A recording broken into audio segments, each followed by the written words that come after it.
चलो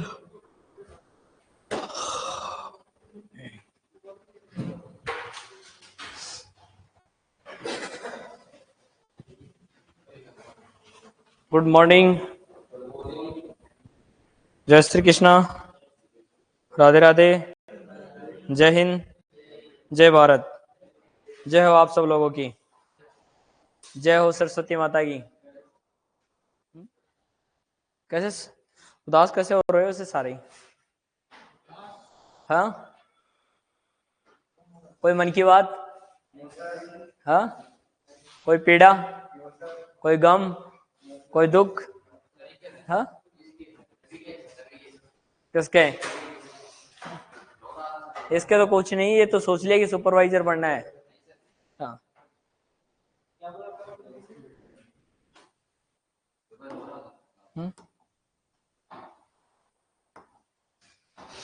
सुबह रो रहा था। क्यों? घर वालों की याद आ रही थी?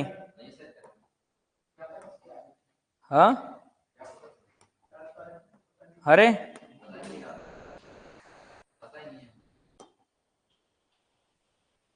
किसकी याद आ रही थी तेरे को? आ सकते यार, घर वालों की आ रही थी। कितनी दूर रहता है घर से? सबसे छोटा है ना अपनी क्लास में ये। कितने साल का है तू? 18 साल का तो हो गया ना सुपरवाइजर के लिए। हाँ, छोटा तो तू है। हाँ, अच्छा तू है कि इससे छोटा? चलो, गुड मॉर्निंग डियर्स। चलो नेक्स्ट है आज का। चलो कोई नहीं, देखते हैं। अपन ने पढ़ लिया था कल, पुष्प के बारे में पढ़े थे।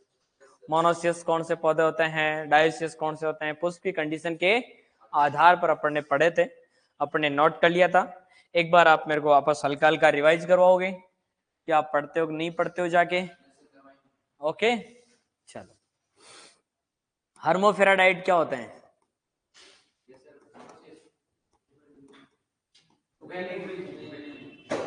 हाँ, अच्छा हिंदी में उभयलिंगी बता दिया नालायक को।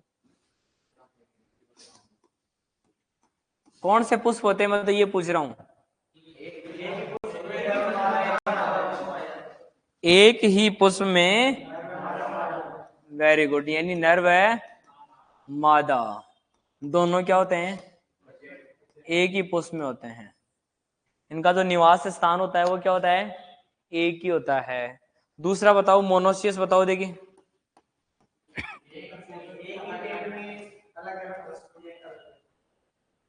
एक ही पौधे पर अलग अलग भागों पर नर व मादा पुष्प का पाया जाना। Very good. ये दो प्रकार के पढ़े थे अपन ने। एक तो पढ़ा था एंड्रो मोनोसियस भी होता है ये। एक कौन सा होता है? गाइनो मोनोसियस होता है। एंड्रोमोनोसियस तो कौन से होते हैं? Good morning Virendra, good morning. Andromonoecious कौन से होते हैं? गाइनोमोनोसियस कौन से होते हैं? Very good. और gynomonoecious? Very good. Gyno andromonoecious का एग्जांपल क्या था? आम और खरबूजा। ठीक है। डायोसियस पढ़ा था अपन ने, और डायोसियस की बात की थी कि डायोसियस कौन से होते हैं? Very good. अलग अलग पौधों पर नर व मादा पुष्प का पाया जाना क्या कहलाता है? डायोसियस कहलाता है। Very good. यानी कितने पौधों की बात की थी? दो पौधे। एग्जाम्पल क्या थे डायोसियस के? ऑनलाइन वाले भी आंसर दो भाई। खजूर और पपीता। खजूर, पपीता। ठीक है, खजूर, सॉरी, खजूर, पपीता, और कौन सा था सब्जी में? चुकंदर, पालक, परवल, टिंडोरी, ये कौन से हैं? तो डाइशियस होते हैं। कौन से होते हैं ये? डाइशियस होते हैं। ठीक है, गाइनोडाइसिस बताओ मेरे को।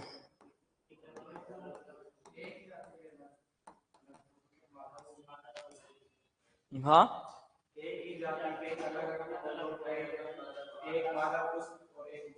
हाँ, यानी एक पौधे पर तो केवल कौन से पुष्प होते हैं? मादा पुष्प होते हैं, और दूसरे पर कौन से होते हैं? उभयलिंगी पुष्प होते हैं। Very good.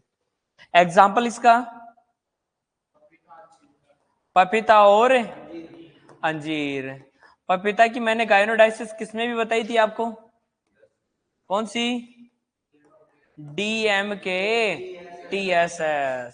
तो D for delicious, M for majestic, K for Coorg honeydew, T for Taiwan, S for, और S for Surya. Very good. ये कौन सी है? गाइनोडाइसिस वैरायटी थी। एक आपको मैंने एक किस्म बताई थी गाइनोसियस, ओनली गाय। पहले तो ये बताओ गाइनोसियस होते क्या है? केवल मादा। आज थोड़ी आवाज में परिवर्तन है, ठीक आ रही है आवाज? ठीक, वो आएगी, धीरे धीरे आएगी। गाइनोसियस में कौन से पुष्प है? केवल मादा पुष्प पाए जाते हैं। और एंड्रोसियस में केवल नर पुष्प को क्या कहते हैं? एंड्रोसियस कहते हैं। तो गाइनोसियस का एग्जाम्पल क्या था? खीरा। खीरे में कौन सी वैरायटी? पूसा संयोग। वेरी गुड, ठीक है। डायोसियस में, किस में? डायोसियस में नर व मादा पौधों का कितना अनुपात रखा जाता है? 1/10। पक्का? कितने परसेंट नर पौधे होते हैं? 10% होते हैं। कितने परसेंट होते हैं? 10% होते हैं नर पौधे। तो खजूर की जो नर पराग, पोलिनाइजर किसे कहते हैं ये बताओ पहले। पोलिनाइजर किसे कहा जाता है? वेरी गुड, नर परागक पौधों क्या कहा जाता है? पॉलिनाइजर कहा जाता है। तो खजूर की 3 किस्में थी नर परागक। खजूर की ये कौन सी थी? मदसरी, घनामी, आलम सिटी। मदसरी, घनामी, आलम सिटी। वेरी गुड, आया था इस सवाल, इस बार भी क्वेश्चन आया था यहां से। लेकिन आंवले में कितने परसेंट पौधे लगाए जाते हैं चकैया किरण के? 5%। कितने परसेंट? 5% लगाए जाते हैं। ओके, ठीक है। कल अपन ने यहां तक पढ़ लिया था। और क्या पढ़ा था? हाँ, चलो, मादा पुष्प के 3 भाग बताए थे मैंने, कौन कौन से? वेरी गुड, वर्तिकाग्र, वर्तिका और अंडाशय। स्त्री केसर कौन से पुष्पों का भाग को कहा जाता है? मादा पुष्प। मादा लेलिंग जन्ना को कहा जाता है। और पुकेसर नर भाग को। ठीक है, ओके। चलो आगे देखो। वेरी गुड, देखो। नर परागक पाया जाता है। चलो अब पढ़ते हैं आगे। कुछ एक दो मैं और कहानी आपको बताता हूं कि नर पुष्पों को बढ़ाने के लिए किसका छिड़काव करना चाहिए, और मादा पुष्पों को बढ़ाने के लिए किसका छिड़काव करना चाहिए, और जो कद्दू वर्गीय जो सब्जियां होती है उनमें नर व मादा पुष्पों का अनुपात कैसा होता है। ठीक है, देखो क्या आ रहा है इनमें। कुकुरबिटेसी, किसकी बात करें?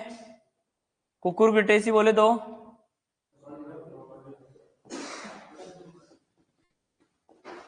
कद्दू वर्गीय। और कद्दू वर्गीय जो पुष्प होते हैं, पौधे होते हैं, वो कैसे होते हैं? मोनोसियस होते हैं। कैसे होते हैं? मोनोसियस, यानी एक ही पौधे पर क्या होता है? नर व मादा पुष्प होते हैं। ठीक है, तो इनमें नर अनुपात मादा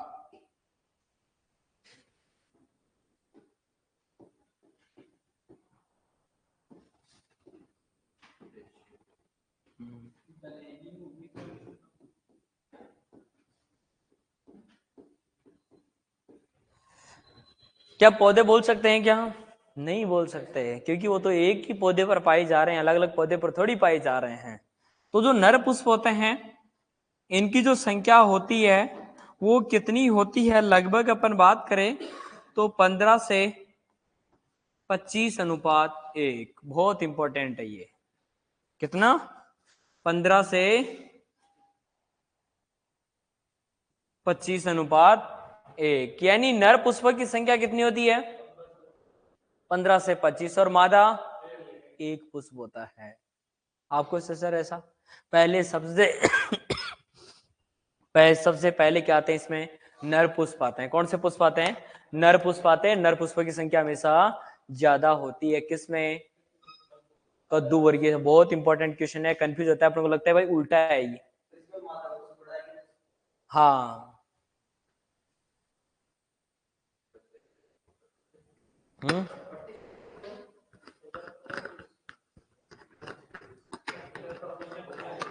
कितना हो गया?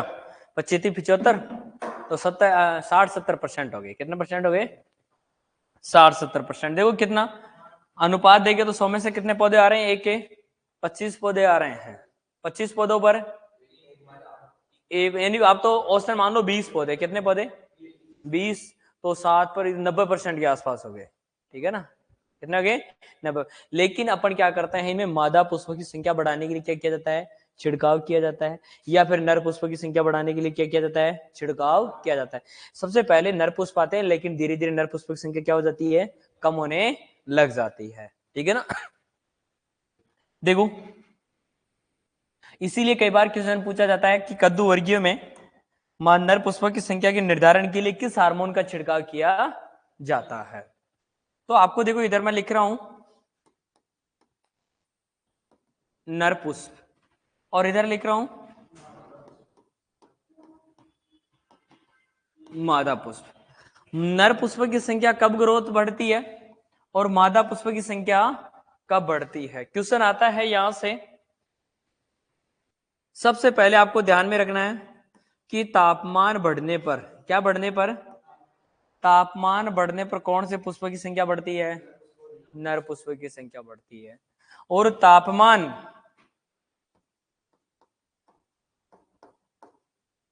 कम होने पर कौन से पुष्प प्रेरित होते हैं? मादा पुष्प। कौन सा होता है? मादा पुष्प प्रेरित होते हैं। किसकी संख्या? नाइट्रोजन की संख्या बढ़ने पर कौन से पुष्प प्रेरित होते हैं? नर पुष्प। और नाइट्रोजन की संख्या कम होने पर कौन से पुष्प प्रेरित होते हैं? मादा पुष्प। कौन से पुष्प? मादा पुष्प।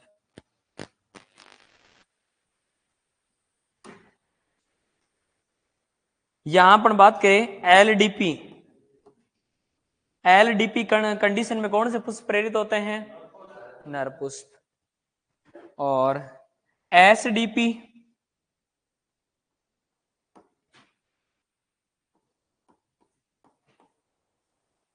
कौन से पुष्प प्रेरित होते हैं? मादा पुष्प बढ़ते हैं एसडीपी कंडीशन में, 100 डे प्लांट में। यानी अपन टेम्परेचर की ड्यूरेशन अवधि बता सकते हैं।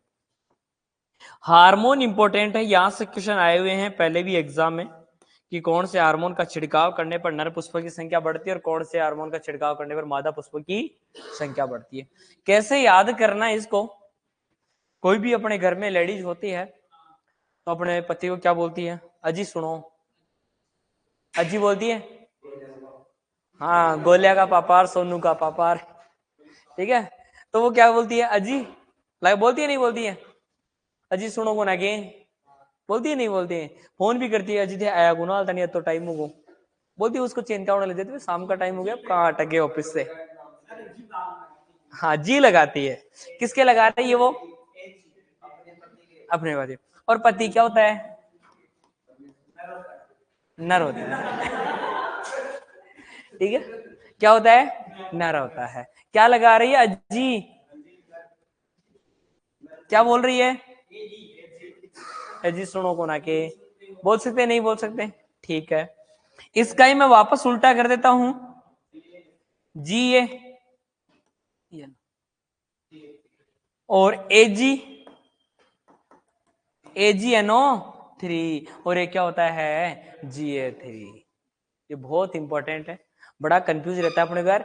AgNO3 के छिड़काव से कौन से पुष्प की संख्या बढ़ती है और जिब्रेलिन के छिड़काव करने पर कौन से हार्मोन की। तो अपने को ध्यान में रखना है किसका छिड़काव करने पर, AgNO3 के छिड़काव से कौन से पुष्प बढ़ते हैं, नर पुष्प। और कौन से हार्मोन के छिड़काव से, जिब्रेलिन है, किसके, जिब्रेलिन। और तीसरा फिर अपने को ध्यान में सिल्वर थायो सल्फाइड। हाँ एक क्या लिखा मैंने, सिल्वर थायो सल्फाइड। अब मादा पुष्प किससे बढ़ेंगे, MH, किसके हार्मोन से भी, मैलिक जो हाइड्रोजाइड हार्मोन को कौन से पुष्प को प्रेरित करता है, मादा पुष्प को। वैसे प्याज में भंडारण में अंकुरन को रोकने के लिए किसका छिड़काव करते हैं, मैलिक हाइड्रोजाइड का। दूसरा, टिब्बा का नाम सुना है, टिब्बा, ट्राई आयोडोबेंजोइक एसिड, क्या होता है, ट्राई आयोडोबेंजोइक एसिड, जो चने में निपिंग की क्रिया में छिड़काव देते हैं, है क्या याद हल्का सा। दूसरा, इथाइलिन हार्मोन, कौन सा hormone, ethylene hormone. Ethylene hormone में अलग अपने इथ्रेल होता है, कौन सा होता है, इथ्रेल। तो ये वेरी वेरी इंपॉर्टेंट है, क्वेश्चन आ चुके हैं पहले भी एग्जामों में, ये भी एग्जाम में आ चुका है, ये दोनों आ चुके हैं और ये भी आ चुका है कि इथाइलिन कौन से पुष्पों को प्रेरित करता है, मादा पुष्पों को। और जिब्रेलिन किसको प्रेरित करता है, नर पुष्पों को। किसको प्रेरित करता है, नर। AgNO3 आ चुका है, सिल्वर नाइट्रेट किसको प्रेरित करता है, नर पुष्पों को। टिब्बा किसको प्रेरित करता है, मादा पुष्पों को। और MH भी किसको प्रेरित करता है, मादा। M4 MH, M4 मादा, यहां से सीधा सा याद रखना है, ठीक है ना, M से मादा। और यहां से देखो दो तीन लॉजिक मैंने आपको बता दिए, यहाँ एजी कौन रखे जे, हाँ जिसने कत्ता दिन होगा मैंने कहता सामान ले आ रही कौन दे रहा, तो वो अजी से आजकल तो पता नहीं जिकारा भी नहीं लगाती, लेकिन अजी जरूर जिकारा लगाते हैं। तो ये अपने को MHR और इथाइलिन मादा पुष्पों को प्रेरित करता है। ये क्वेश्चन आ चुके हैं एग्जाम में पहले भी, दोनों तीनों हार्मोन पूछे गए हैं, ठीक है। अब देखो इनका छिड़काव भी आया हुआ है एग्जाम में कि कितनी पत्ती अवस्था पर छिड़काव करना चाहिए, जो 2018 सुपरवाइजर में क्वेश्चन था।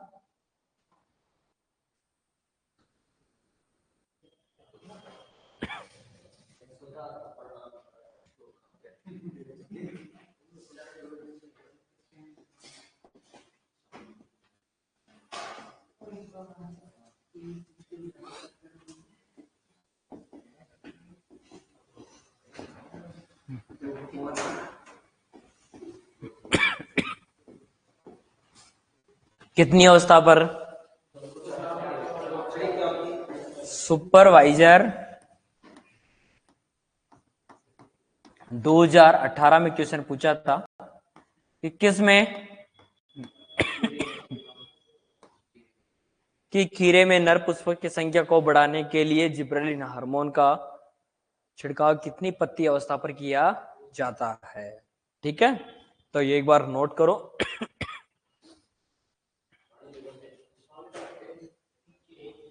पीछे तो यही है ना,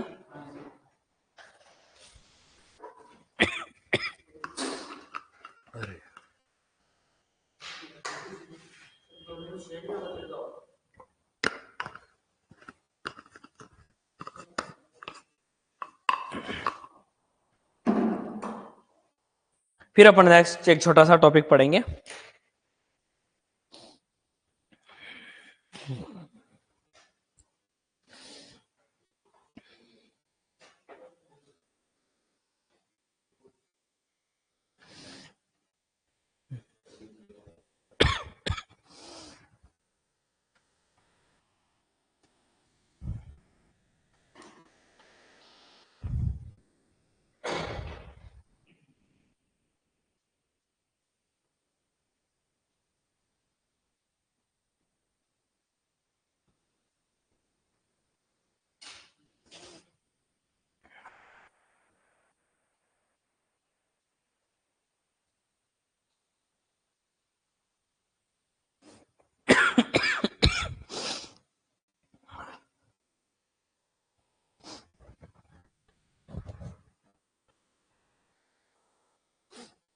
लिख लिए?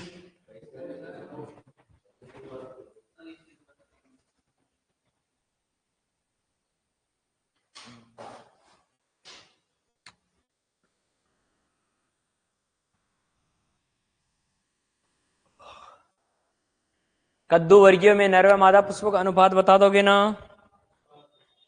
कितना? 1।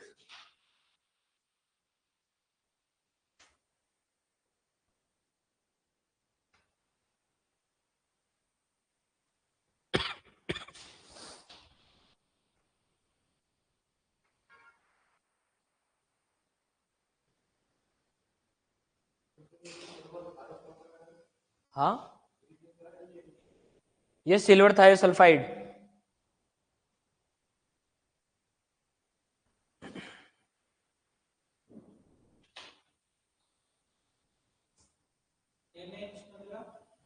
MH मैलिक हाइड्रोजाइड बालक।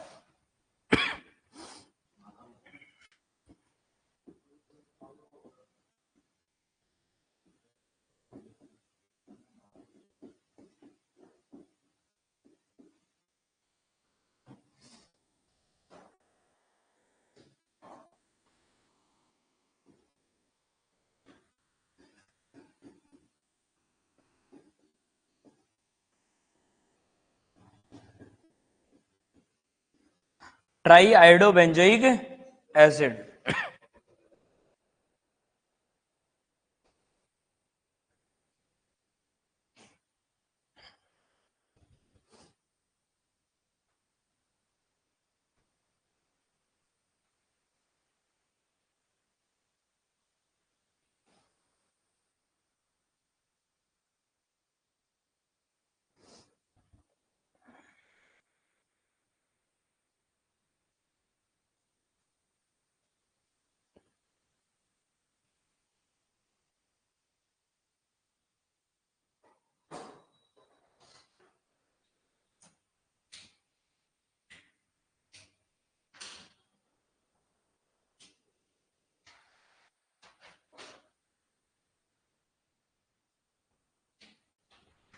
ठीक है, ओके। थोड़ा फास्ट लिखा करो। हाँ,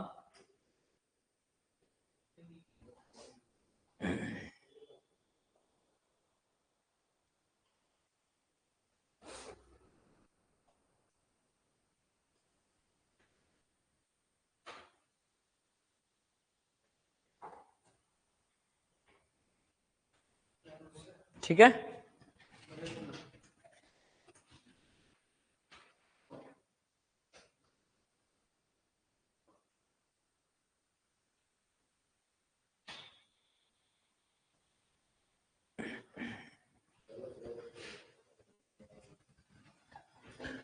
अब देखो एक छोटा सा अपन टॉपिक पढ़ेंगे, पुष्प की मैच्योरिटी के आधार पर।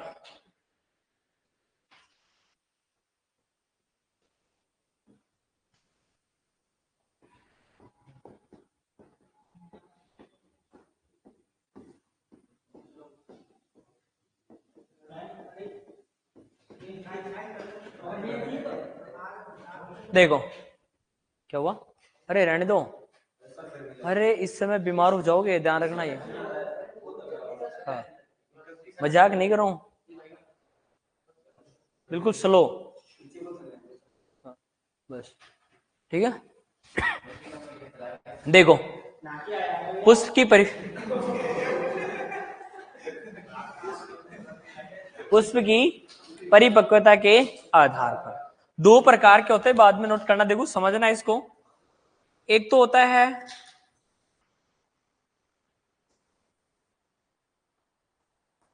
होमोगेमी। क्या होता है? होमोगेमी। होमोगेमी बोले तो समकाल परिपक्वता। समकाल परिपक्वता का मतलब होता है वह पुष्प जिसमें नर व मादा भाग दोनों एक साथ परिपक्व होते हैं, वो क्या कहलाती है? होमोगेमी कहलाते हैं। वो कौन से कहलाते हैं? होमोगेमी। चाहे कोई भी पौधा हो, पौधे के ऊपर यदि अलग अलग है तो भी यदि दोनों साथ परिपक्व हो रहे तो होमोगेमी। एक पुष्प में नर भाग और मादा भाग दोनों क्या हो रहे हैं, एक साथ परिपक्व हो रहे हैं, तो वो क्या कहलाते हैं, होमोगेमी कहलाते हैं। तो मैं कह सकता हूं कि किसका, नर भाग व मादा भाग का एक साथ परिपक्व होना क्या कहलाता है, होमोगेमी कहलाता है। एक होता है फिर डाइकोगेमी, क्या होता है, डाइकोगेमी।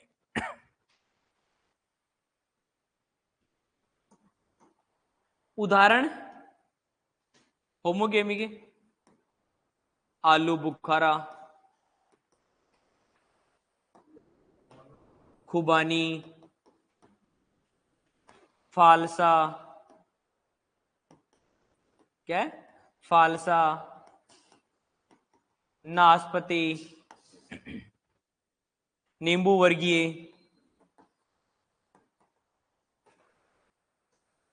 ये कौन सा है, होमोगेमी कंडीशन होती है इसमें। अब ये बताओ होमोगेमी कंडीशन में स्वपरागण होगा या परपरागण, स्वपरागण होगा, क्या होगा, स्वपरागण होगा। क्या होगा, स्वपरागण होगा। क्यों, क्योंकि दोनों क्या हो रहे हैं, एक साथ में मैच्योर हो रहे हैं। ठीक है, अपन भी शादी करते हैं तो कई बार देखते हैं कि जोड़ो तो सही होना चाहिए उम्र को, देखते नहीं थे, तो इनमें भी क्या होगा, एक साथ यदि परिपक्व हो रहे हैं ये, तो दोनों में कौन सा परागण होगा, स्वपरागण होने की संभावना रहेगी। वो आगे बढ़ पॉलिनेशन में पढ़ेंगे। एक होता है डाइकोगेमी, क्या होता है, डाइकोगेमी। डाइकोगेमी में हिंदी में कहा जाता है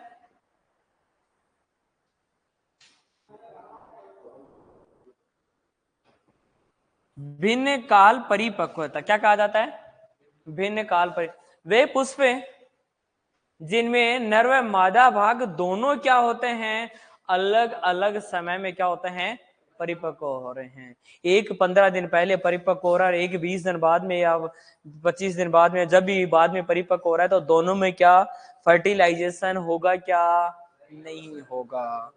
ठीक है, नर भाग व मादा भाग यानी स्त्री केसर व पुकेसर का अलग अलग समय में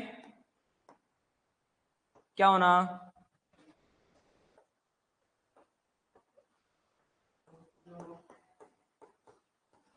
परिपक्व होना क्या कहलाता है, डाइकोगेमी कहलाता है। क्या कहलाता है ये, डाइकोगेमी कहलाता है।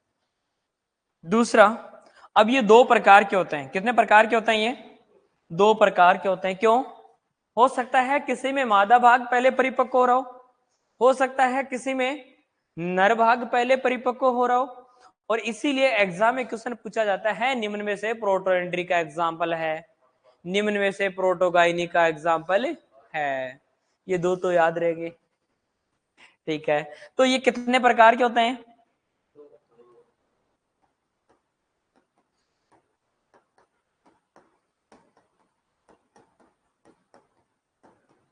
दो प्रकार के होते हैं। कितने प्रकार के होते हैं, दो प्रकार के होते हैं। एक तो होते हैं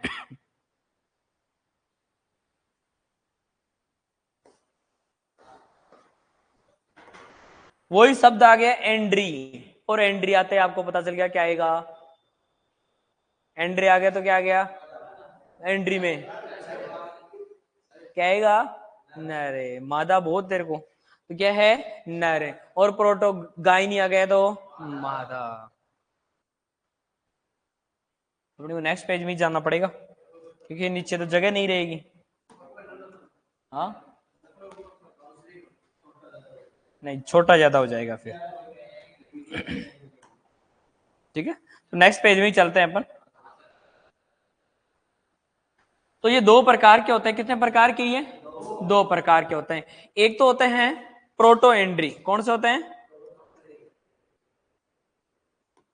प्रोटो एंड्री। और एक होते हैं प्रोटो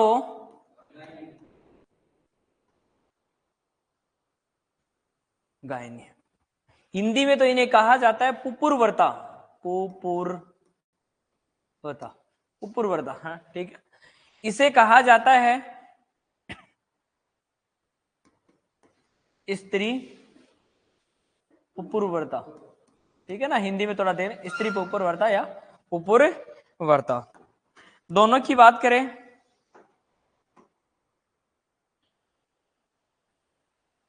प्रोटो एंट्री किसे बोलेंगे? कौन सा भाग पहले परिपक्व हो जाए? नर भाग मादा भाग से पहले परिपक्व होना। नर भाग का मादा भाग से पहले परिपक्व होना क्या कहलाता है? प्रोटो एंट्री कहलाता है। प्रोटोगाइनी किसे बोलेंगे? मादा भाग का नर भाग से पहले परिपक्व होना, तो वो क्या कहलाएगा? मैं ये भी कह सकता हूं पुकेसर का स्त्री केसर से पहले परिपक्व होना, और स्त्री केसर का पुकेसर से पहले परिपक्व होना क्या कहलाता है? स्त्री पुपुरवर्ता या प्रोटोगाइनी कहलाता है। इनके एग्जाम्पल एग्जाम में आए हुए हैं और पूछे जाते भी हैं। कौन कौन से है देखो, प्रोटो एंट्री देखते हैं सबसे पहले। उदाहरण प्रोटो एंट्री में देखो, एक तो खजूर, कौन सा है? खजूर, अखरोट और नारियल, ये कौन से हैं? Proto entry. कौन सा है ये? Proto entry. सीताफल भी कौन सा है? प्रोटो। ये अपने आप ही कैसे चेंज हो जाता है?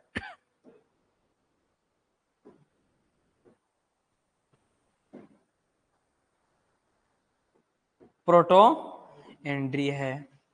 प्याज और गाजर कौन से हैं? प्रोटो एंट्री है। एग्जाम में आया हुआ है, प्याज भी आया हुआ है एग्जाम में, और गाजर भी आया हुआ है।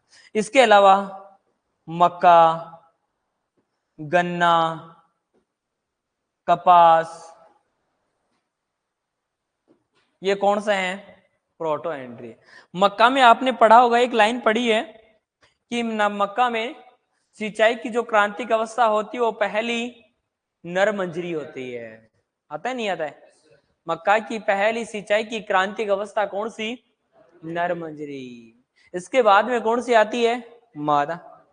सेल टैसल और सिल्क, सिल्किंग और डिटैसलिंग, पिछली बार भी एग्जाम में क्वेश्चन आया था सुपरवाइजर में।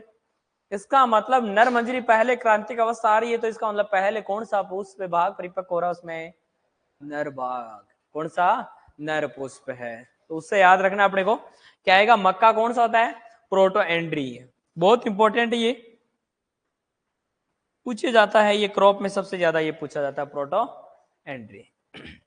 सीताफल, इधर आ जाओ। प्रोटोगाइनी के उदाहरण कौन कौन से हैं? कौन सी सब्जियां?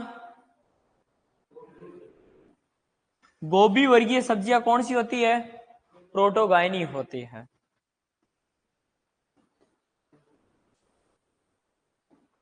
कद्दू वर्गीय सब्जियां कौन सी है? प्रोटोगाइनी है। कौन सी है? प्रोटोगाइनी है।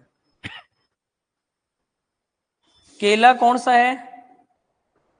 प्रोटोगाइनी होता है। कौन सा होता है? प्रोटोगाइनी। अनार भी कौन सा होता है? प्रोटोगाइनी होता है। इसके अलावा बाजरा कौन सा है? प्रोटोगाइनी। भिंडी भी कैसा है? प्रोटोगाइनी। कौन सा है? प्रोटोगाइनी। चीकू क्या है? प्रोटोगाइनी। Proto entry. चीकू को एक बार रंग देना, क्योंकि अपनी किताब में तो प्रोटोगाइनी दे रखा है। ये सीताफल कैसा होता है? Proto entry. मक्का कैसा है? Proto entry. खजूर कैसा है? Proto entry. प्याज व गाजर प्रोटो। लेकिन गोभी वर्गीय और कद्दू वर्गीय सारी सब्जियां कौन सी होती है? प्रोटोगायनी होती है। कौन सी होती है? प्रोटोगायनी। तो ये किसके आधार पर है? पुष्प की मैच्योरिटी के आधार पर। कितने प्रकार के? दो प्रकार के। पहला कौन सा? होमोगेमी। होमोगेमी में क्या होते हैं? नर भाग स्त्री केसर और पुंकेसर दोनों क्या होते हैं? एक साथ परिपक्व होते हैं, तो वो क्या कहलाता है? होमोगेमी। और डाइकोगेमी कौन से होते हैं?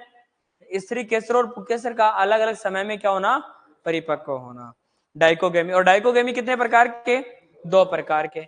एक तो प्रोटो एंट्री और एक प्रोटो गायनी। जिस पुष्प में नर भाग का मादा भाग से पहले परिपक्व होना प्रोटो एंट्री, और मादा भाग का स्त्री भाग से मादा भाग का नर भाग से पहले परिपक्व होना प्रोटो गायनी।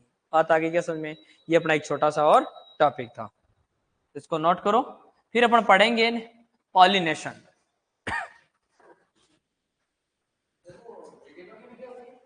हाँ, वो पॉलिनेशन। हाँ,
तुम कल परेशान हो गए थे ना सारा एक साथ लिखने में?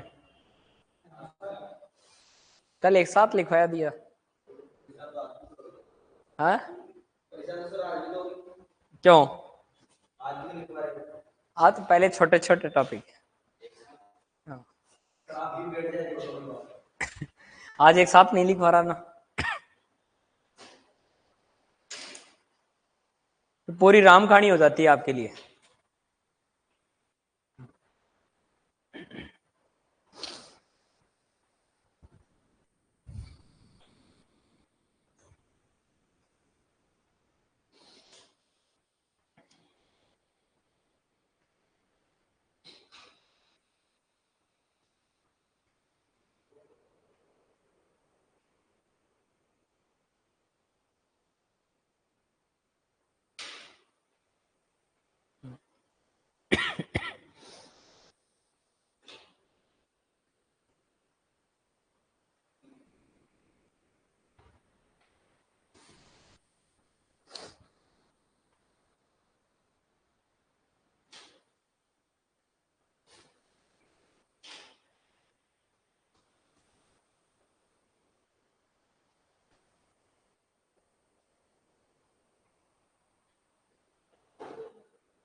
लिख लिए?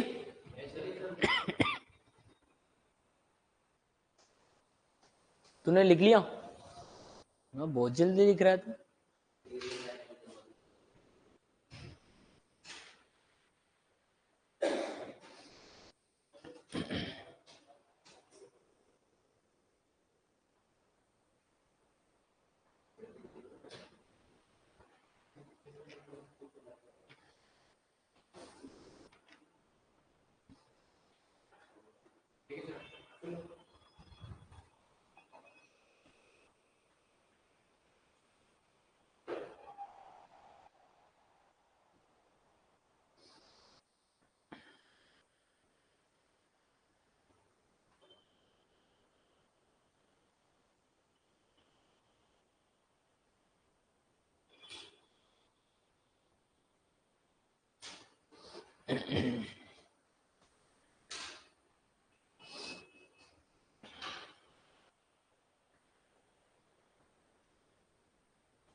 पुपुरवर्ता, हिंदी इंग्लिश में ध्यान रखना आप, तो प्रोटोगाइनी और प्रोटो एंड्री।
लिख लिए? चीकू भी इसी में लिख लेना, प्रोटोगाइनी।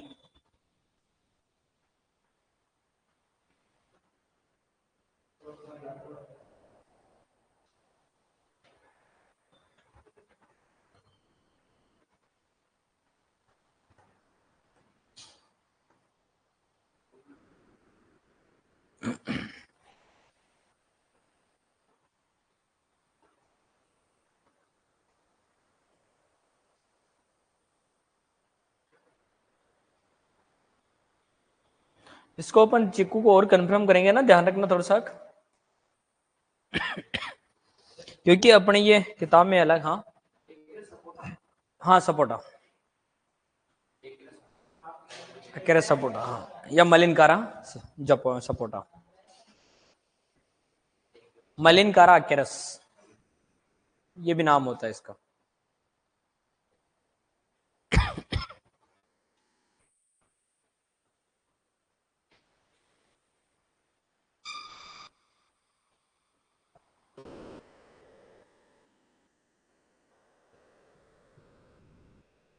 नोट कर लिए?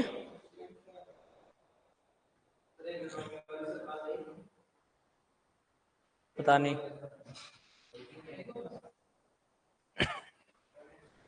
क्या,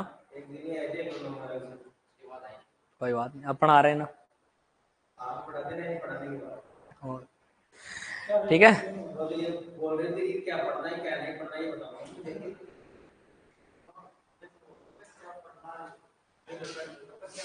अरे जवार बताओ, जवार कौन सा है? ज्वार कौन सा है? प्रोटोगाइनी होता है ज्वार भी, ज्वार और बाजरा दोनों। केला, अनार, अंजीर,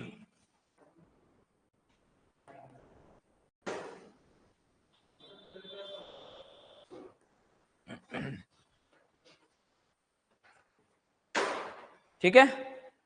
ये प्रोटोगाइनी और प्रोटो एंट्री कंप्लीट। तो बताओ प्रोटो एंट्री किसे कहते हैं, और प्रोटोगाइनी? ठीक है, तो बाजरा कौन सा है, और मक्का कौन सा है? गोभी वर्गीय, कद्दू वर्गीय कौन सी है? लेकिन प्याज और गाजर कौन सा है? Proto entry, very good. अब टॉपिक पढ़ेंगे अपन पॉलिनेशन।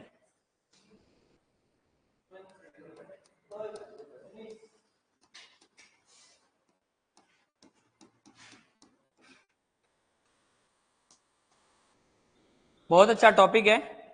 स्वपरागण, पर परागण क्या होता है, ओपन क्रॉस पॉलिनेशन क्या होता है? ये इसी का टॉपिक पुष्प से रिलेटेड पढ़ रहे हैं ना, पॉलिनेशन।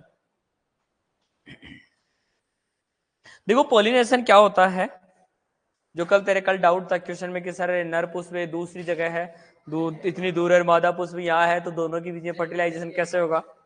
कल की इसके टेंशन हो गई कि सर हमारे घर पे पपीता पौधा लगा हुआ है और वो एक ही है, और आप कह रहे हो कि नर पौधा भी होना चाहिए, फिर उसमें पपीता कैसे लगे, उस पुष्प में कैसे आ गए?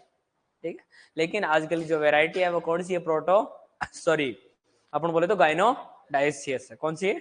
गाइनोडाइसियस, या अपन कह सकते हैं गाइनोसियस भी वेराइटी है। कौन सी है? गाइनोसियस पहले की वेराइटी है। जैसे अपन बात करें कोई डाइसियस वेराइटी है, उसमें यदि आपने नर पौधा नहीं लगाया तो क्या फल बनेगा? क्या नहीं बनेगा। अब ये कह रहा है कि सर वो निषेचन परागण कैसे जाते हैं, निषेचन कैसे होता है उनमें? हाँ, तो आज अपन पढ़ेंगे, वही बात पढ़ेंगे, वो पॉलिनेशन कैसे होता है, स्ट्रक्चर। पॉलिनेशन कहता किसे है कि जो मादा पुष्प होते हैं, कौन से? जो मादा पुष्प होते हैं उनकी वर्तिकाग्र पर नर पुष्प से पराग कणों का क्या होना? स्थानांतरण होना। क्या कहलाता है? पॉलिनेशन कहलाता है। क्या कहलाता है? पॉलिनेशन। जैसे ये पण कोई भी पुष्प है, ये क्या है? ये पुष्प है, लगा हुआ है किसी का आपको धन, और इधर क्या है? ये नर पुष्प है। कौन सा पुष्प है? ये नर पुष्प है। इस नर पुष्प से और नर पुष्प पर क्या बनते हैं? पराग कोश से पराग कण क्या बनते हैं? पराग कण। इन पराग कणों का किस पर स्थानांतरण होना? मादा पुष्प के। और वो भी शर्त किस पर होना चाहिए? याद गुरु मैंने कल लिखवाया था, स्टिग्मा याद रखना है, किसे कहा जाता है? वर्तिकाग्र को। किस पर? वर्तिका। जिसमें अपन ने स्ट्रक्चर इस प्रकार पढ़ी थी, यही था ना वर्तिकाग्र, ये वाला। ये अंडाशय था, ये वर्तिका थी, और ये क्या था? वर्तिकाग्र। तो इस भाग पर क्या होना? स्थानांतरण होना। ठीक है, तो वो क्या कहलाता है? पॉलिनेशन या परागकण कहलाता है। जैसे और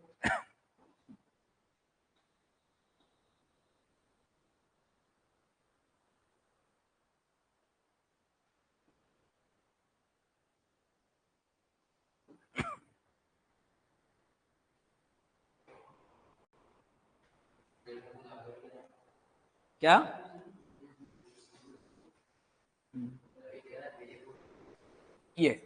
ये तो कौन सा है? पुकेसर। ये, और ये क्या है? स्त्री केसर। क्या है ये? स्त्री केसर है। यहां से ये परागकण है, यहां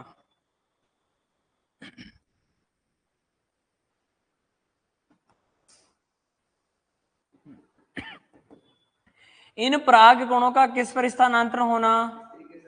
स्त्री केसर पर क्या होना? यहां स्थानांतरण होना। और यहां से ये क्या करेंगे? पराग नलिका का निर्माण करेंगे, और पराग नलिका का निर्माण करते हुए यहां आएंगे, और यहां आकर अपन ने बात की थी अंडाशय। अंडाशय में कौन सी कोशिका होती है? एक अंड कोशिका। कौन सी होती है? एग सेल होती है।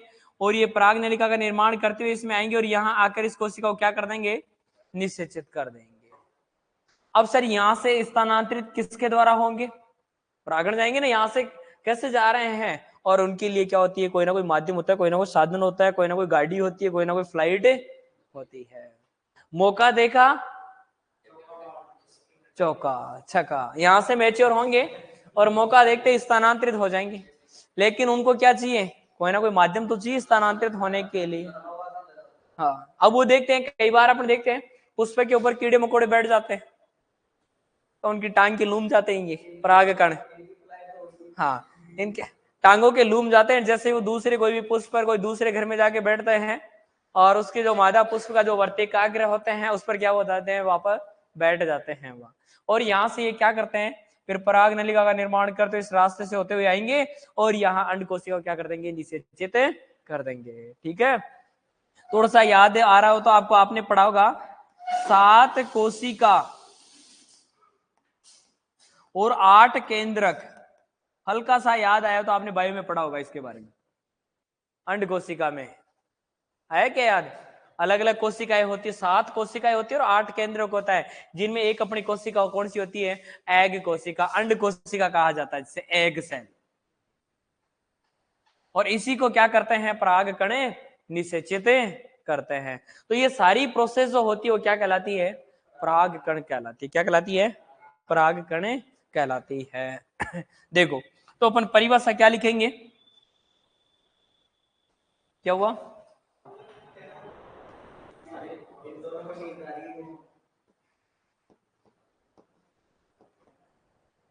पुकेसर से, या अपन कह सकते हैं पराग कोश से। नर पुष्प के पराग कोश से किसका? पराग कणों का। किसका?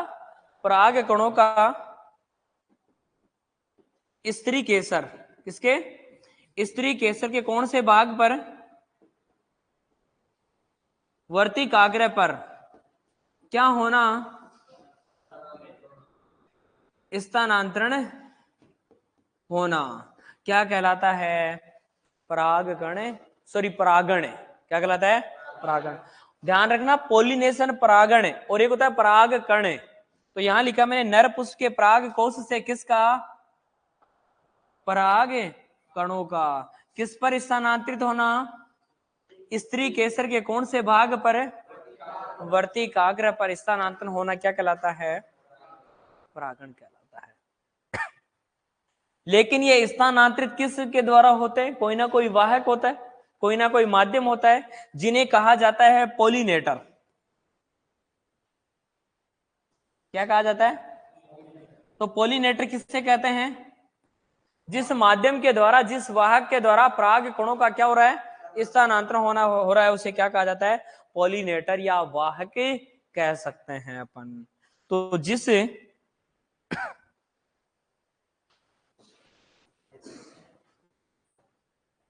माध्यम या अपन कह सकते हैं संसाधन या वाहक के द्वारा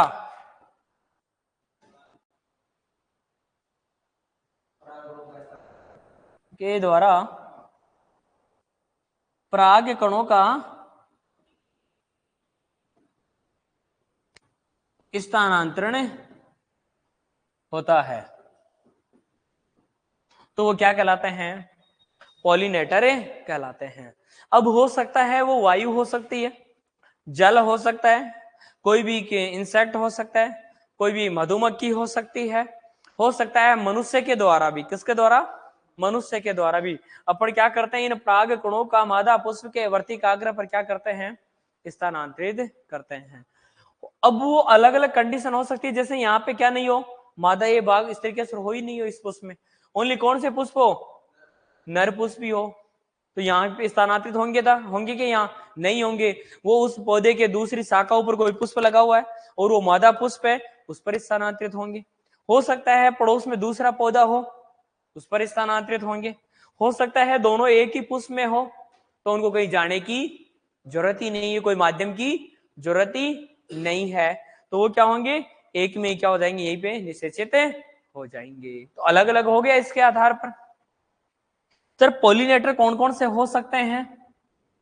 अब ये जो पोलिनेटर या वाहक कह सकते हैं, अलग अलग माध्यम होते हैं। कौन कौन से होते हैं पोलिनेटर? एक मैंने सबसे पहले लिखा है एनिमोफिली। कौन सा? अभी परागण के प्रकार नहीं पढ़ाए मैंने। कौन सा? एनिमोफिली। एनिमोफिली की बात करें, यहां पढ़ाई, चलो यहां से रहने दो एक बार। अपन इसमें मैं पर परागण में ही बता दूंगा एनिमोफिली। ठीक है ना? जो पोलिनेटर होते हैं, क्योंकि पोलिनेटर कौन से मुख्यतः किसमें भाग लेते हैं? पर परागण में। किसमें भाग लेते हैं? पर परागण में। अब पोलिनेशन के टाइप देखो,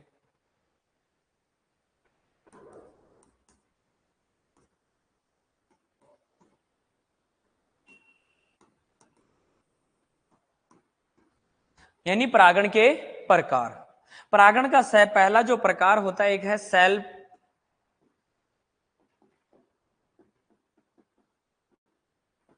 पॉलिनेशन,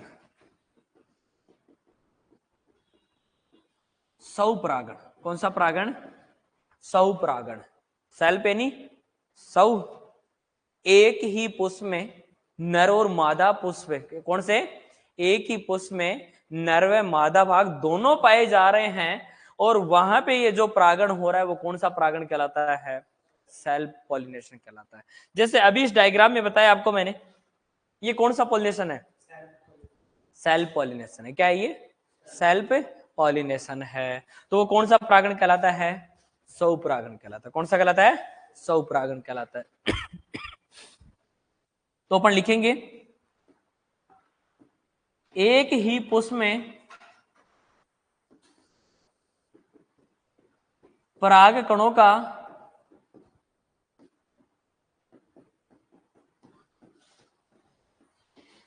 स्थानांतरण होना क्या कहलाता है? सेल्फ पॉलिनेशन कहलाता है। एक ही पुष्प है, उसी में स्त्री केसर है, उसी में पुकेसर है, कहीं उनको जाने की जरूरत ही नहीं है, उनका एक ही कमरा है, तो बाहर जाने की जरूरत ही नहीं है, तो कौन सा कहलाता है? सेल्फ पॉलिनेशन कहलाता है। ठीक है, अब यहां बात करते हैं सर, सेल्फ पॉलिनेशन को कौन कौन से कारक है जो बढ़ाते हैं?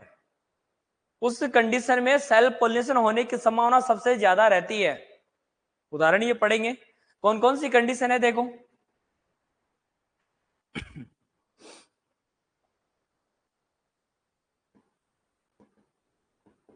स्थिति बोल सकते हैं कि कौन कौन सी स्थिति है जिसमें सेल्फ पॉलिनेशन होने की संभावना ज्यादा रहती है। यदि इनके बीच में झगड़ा हो गया तो होगा क्या? अरे झगड़ा हो जाए तो फिर सेल्फ पॉलिनेशन होगा क्या? नहीं होगा फिर तो। लेकिन कौन कौन सी कंडीशन है? जैसे मैंने कहा होमोगेमी। कौन सा गेमी? होमोगेमी। होमोगेमी में कौन सा पॉलिनेशन होने की संभावना रहेगी? स्वपरागण। क्यों? क्योंकि एक ही पुष्प में क्या पाए जा रहे हैं? स्त्री केसर और पुकेसर, और दोनों एक ही समय में क्या हो रहे हैं? मैच्योर हो रहे हैं, परिपक्व हो रहे हैं, तो उनमें अवश्य कौन सा पॉलिनेशन होगा? सेल्फ पॉलिनेशन होगा। होगा कि नहीं होगा? ठीक है, दूसरी कंडीशन,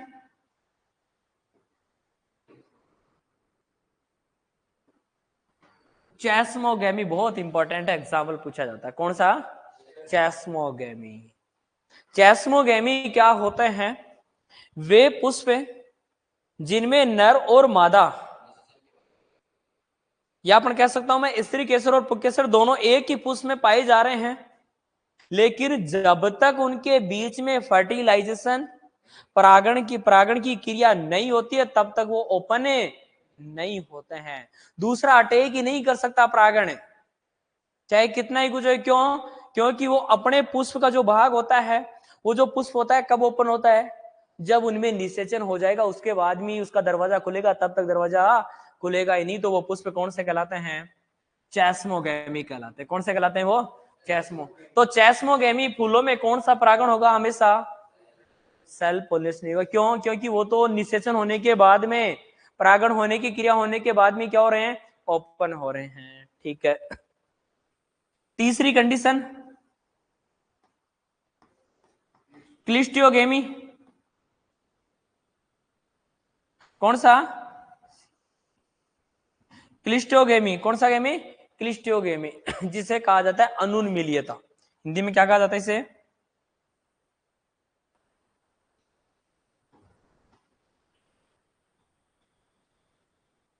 क्लिस्टियोगेमी या अनुन्मीलियता।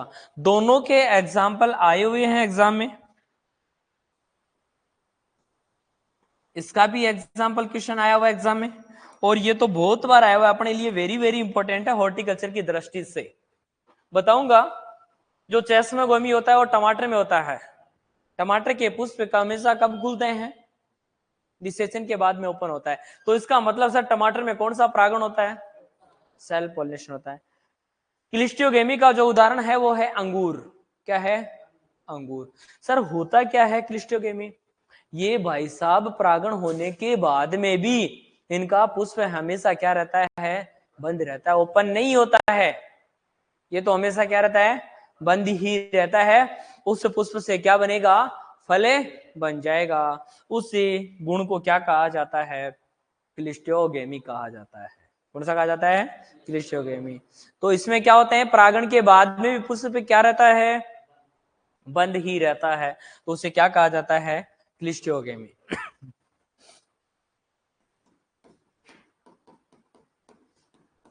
परागण के बाद पुष्प खुल जाते हैं या ओपन हो जाते हैं, लेकिन इसमें तो क्या होता है, परागण के बाद भी पुष्प क्या रहता है?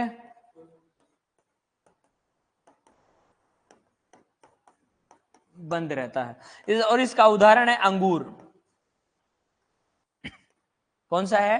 अंगूर। और इसका उदाहरण है टमाटर। क्या है? टमाटर। अंगूर का एग्जाम में आया हुआ है कि अंगूर क्लिस्टोगेमी का निम्न में से उदाहरण कौन सा है? अंगूर। तो होमोगेमी, चेस्मोगेमी और क्लिस्टोगेमी, इस कंडीशन में कौन सा परागण होने की संभावना रहेगी? स्वपरागण। कौन सा? स्वपरागण। उदाहरण देखो,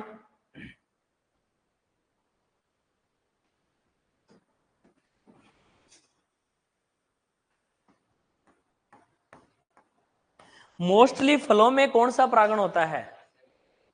पर परागण होता है। मोस्टली सभी फलों में कौन सा परागण होता है? पर परागण होता है। सब्जियों में भी मोस्टली कौन सा होता है? पर परागण होता है। लेकिन कौन कौन सी, देखो एक तो आपके सामने आ गया टमाटर।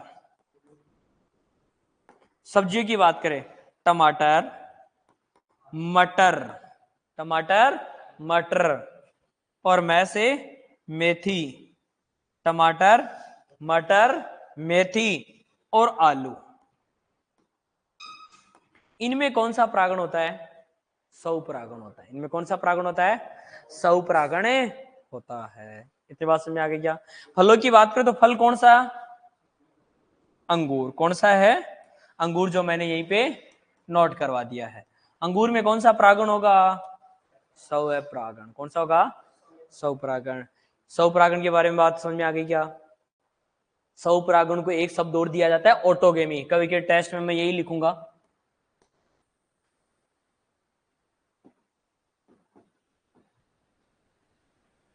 क्या लिखूंगा? ऑटोगेमी को क्या किसे कहा जाता है? स्वपरागण को ही कहा जाता है क्या उसमें पानी? नहीं है, हाँ। तो ये हो गया अपना कौन सा परागण? स्वपरागण। ठीक है, अब आगे देखो।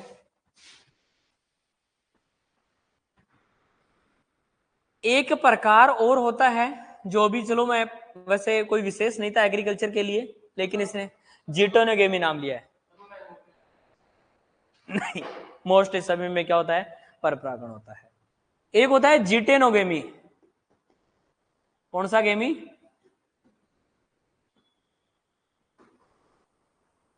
जीटेनोगेमी या गाइटेनोगेमी कहते हैं। क्या कहते हैं इसे? चलो, इन्होंने अभी पूछ लिया कि सर ये गाइटेनोगेमी भी होता है। गाइटेनोगेमी क्या होता है तो स्वपरागण का ही प्रकार। क्या है? स्वपरागण। एक ही पौधे पर, किस पर? एक ही पौधे पर अलग अलग पुष्पों के मध्य किसकी क्रिया? परागण की क्रिया क्या कहलाती है? गाइटेनोगेमी कहलाती है। पौधा क्या है?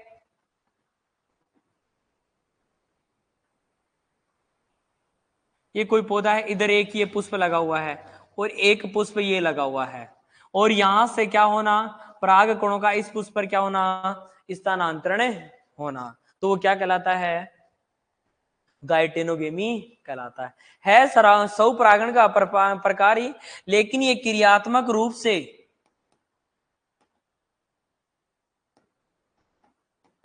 कौन सा परागण है? ये पर परागण होता है। क्यों? क्योंकि यहां देखो, उसमें तो अपन ने स्वपरागण में तो बात की है मैंने एक ही पुष्प की। क्या बात की है? एक ही पुष्प की, लेकिन यहाँ पुष्प कितने आ गए? 2। लेकिन कंडीशन क्या है? पौधा क्या है? एक ही पौधे पर, दूसरे पौधे पर नहीं। उसी पौधे के दूसरे पुष्प पर क्या होना? पराग कण का स्थानांतरण होना। अपनी किसी भी पराग कणों का उसी जाति के पौधे पर या उसी पौधे पर जिससे वो परागण बना है, उसी पौधे के दूसरे पुष्प पर क्या होना? स्थानांतरण होना क्या कहलाता है? इसीलिए ये क्रियात्मक रूप से, किस रूप से? क्रियात्मक रूप से कौन सा परागण है ये? पर परागण बोलते हैं। इसे कौन सा बोलते हैं? पर परागण बोलते हैं। आगे में ये होता है जिटेनोगेमी। तीसरा,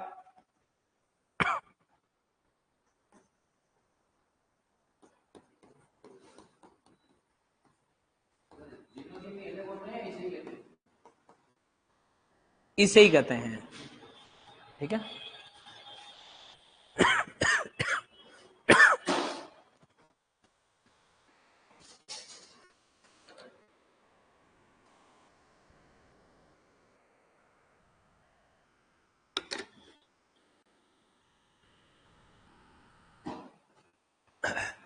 अब देखो क्रॉस पॉलिनेशन कौन सा है? Cross pollination. Cross pollination Hindi में बोले तो पर परागण। क्या बोलते हैं इसे?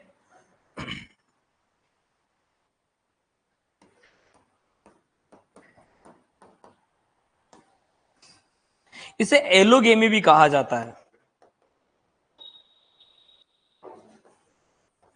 कौन सा कहा जाता है? एलोगेमी भी कहा जाता है इसे। पर परागण होता क्या है?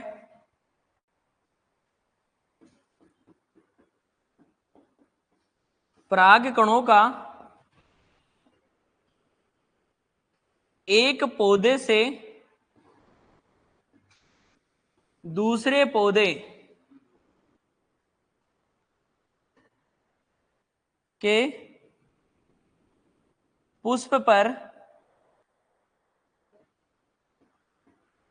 स्थानांतरित होना क्या कहलाता है? क्रॉस पॉलिनेशन कहलाता है। अब कंडीशन कितनी आ गई पौधों की? पौधों की कंडीशन कितनी हो गई? एक पौधे से दूसरे पौधे पर 2 पौधे होंगे। एक पौधा ये और एक पौधा ये। यहां से पराग कणों का क्या होना? स्थानांतरित होना। यहां पे कोई भी पराग कण है और इस पुष्प पौधे के पर क्या होना? स्थानांतरित होना क्या कहलाएगा? पर परागण कहलाता है, क्रॉस पॉलिनेशन कहलाता है। अब यहां इस पौधे से इस पौधे में जाने के लिए इसको किसकी आवश्यकता पड़ेगी? मीडिएटर की आवश्यकता पड़ेगी, माध्यम की आवश्यकता पड़ेगी, जिसे वेक्टर कहा जाता है या पॉलिनेटर कह सकते हैं। तो वो देखेंगे अपन कौन कौन से होते हैं।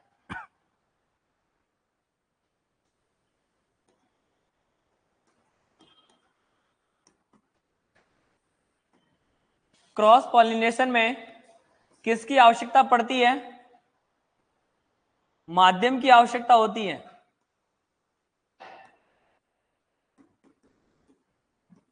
या अपन कह सकते हैं क्रॉस पॉलिनेशन किसके द्वारा होता है?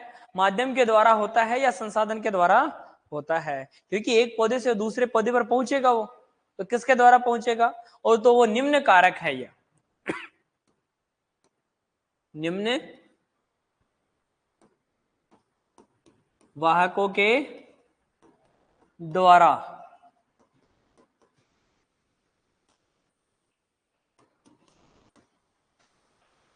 स्थानांतरित होते हैं। क्या होते हैं? निम्न वाहकों के द्वारा स्थानांतरित होते हैं। वह यहां से पढ़ते हैं, यहां से क्वेश्चन भी आते हैं। और वो कौन कौन से है? देखो, सबसे पहला एनिमोफिली। कौन सा फिली? एनिमोफिली। एनिमोफिली किसे कहते हैं? वायु के द्वारा, किसके द्वारा? वायु के द्वारा क्या होना? पराग कणों का स्थानांतरण क्या कहलाता है? एनिमोफिली। क्या कहलाता है ये? एनिमोफिली। एक होता है हाइड्रोफिली। कौन सा फिली? हाइड्रोफिली। हाइड्रोफिली क्या होता है? किसके द्वारा? जल के द्वारा। किसके द्वारा? जल के द्वारा क्या होना? पराग कणों का स्थानांतरण होना।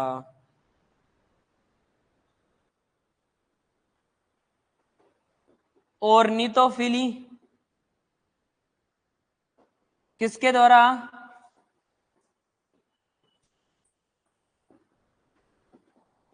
पक्षियों के द्वारा। किसके द्वारा?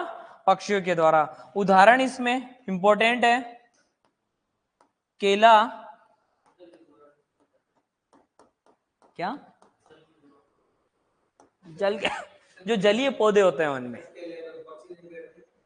किस पर अभी बताऊंगा मैं। हमिंग बर्ड, कौन किसके द्वारा? हमिंग बर्ड के द्वारा। अभी बात करेंगे कि केले में परागण होता भी है कि नहीं होता है ना? ठीक है, अच्छा क्वेश्चन था। एनिमोफिली के उदाहरण भी और अनार, पपीता, काजू, नारियल, इनमें किनके द्वारा होता है? वायु के द्वारा होता है।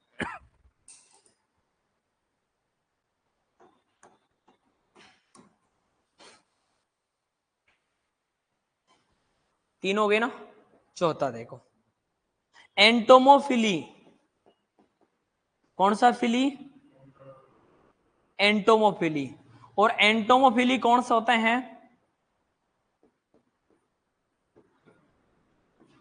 कीटों के द्वारा। किसके द्वारा? कीटों के द्वारा। और सर्वाधिक जो परागण की क्रिया होती है वो किसके द्वारा होती है? कीटों के द्वारा। किसके द्वारा? कीटों के द्वारा। और कीटों में भी किसके द्वारा? मधुमक्खी। किसके द्वारा होती है? मधुमक्खी के द्वारा होती है। तो सर्वाधिक परपरागण की क्रिया होती है इसके द्वारा। सर्वाधिक परपरागण की क्रिया किसके द्वारा होती है? कीटों के द्वारा। और कीटों में भी किसके द्वारा सर्वाधिक?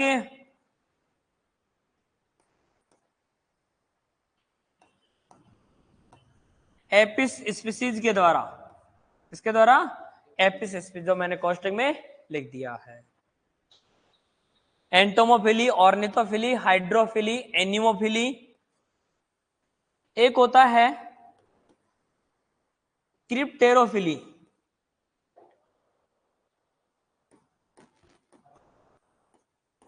कौन सा होता है?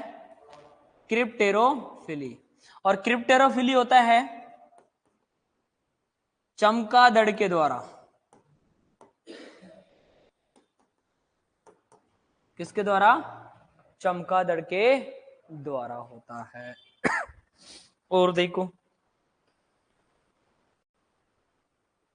एक होता है साइकोफिली।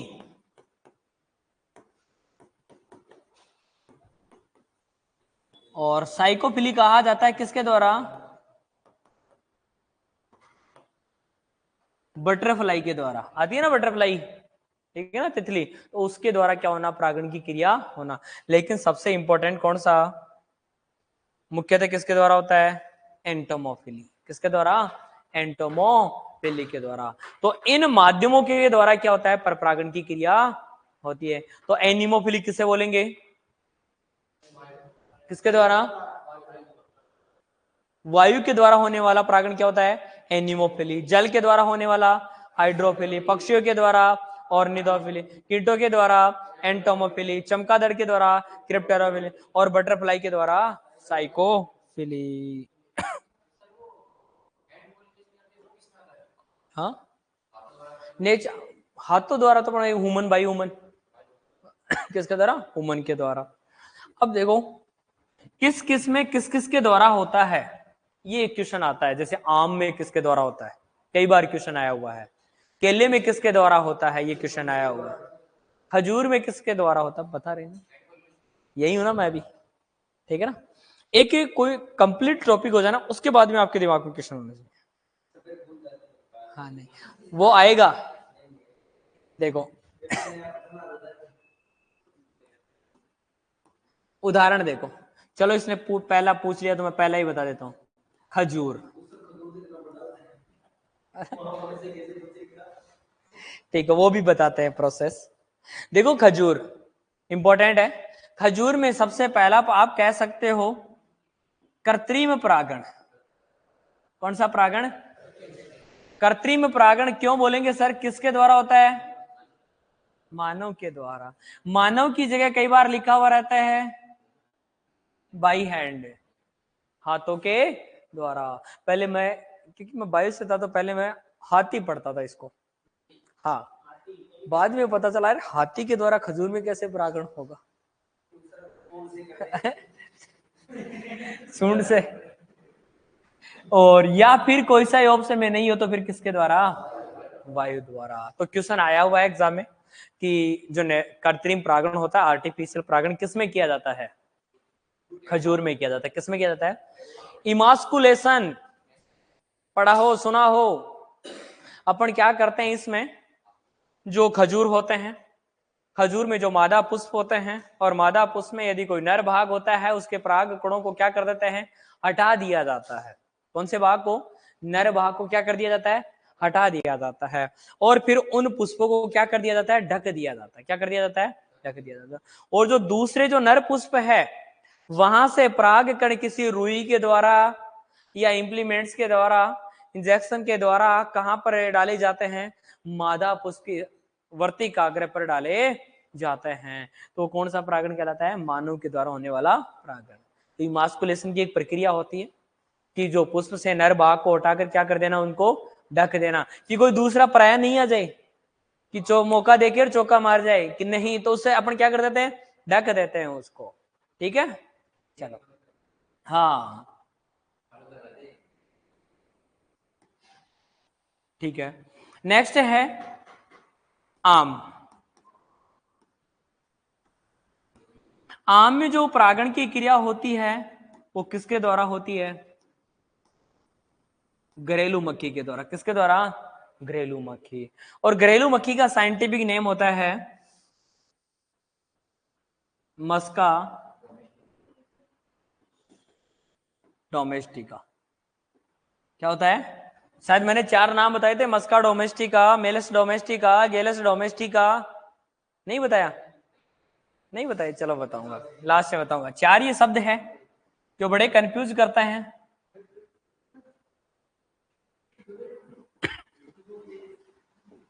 केला, केले में किसके द्वारा होता है? हमिंग बर्ड के द्वारा। किसके द्वारा?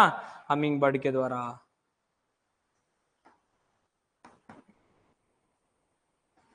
अनानास में भी किसके द्वारा होता है? हमिंग बर्ड के द्वारा होता है। पक्षी है ये, ठीक है। देखा तो मैंने भी नहीं।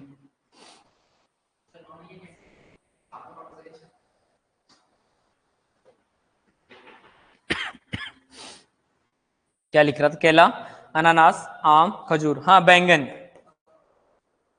किसमें? बैंगन। बैंगन में होता है बम्बल बी।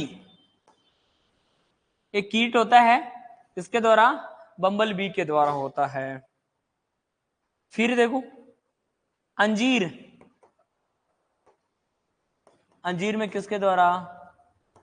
वास्प द्वारा। कीट होता है वास्प एक।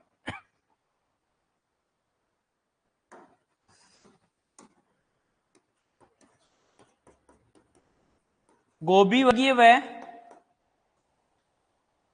कद्दू वर्गीय, इन सब्जियों में जो परागण होता है वो किसके द्वारा होता है? कीटों के द्वारा। किसके द्वारा? कीटों के द्वारा होता है। प्याज में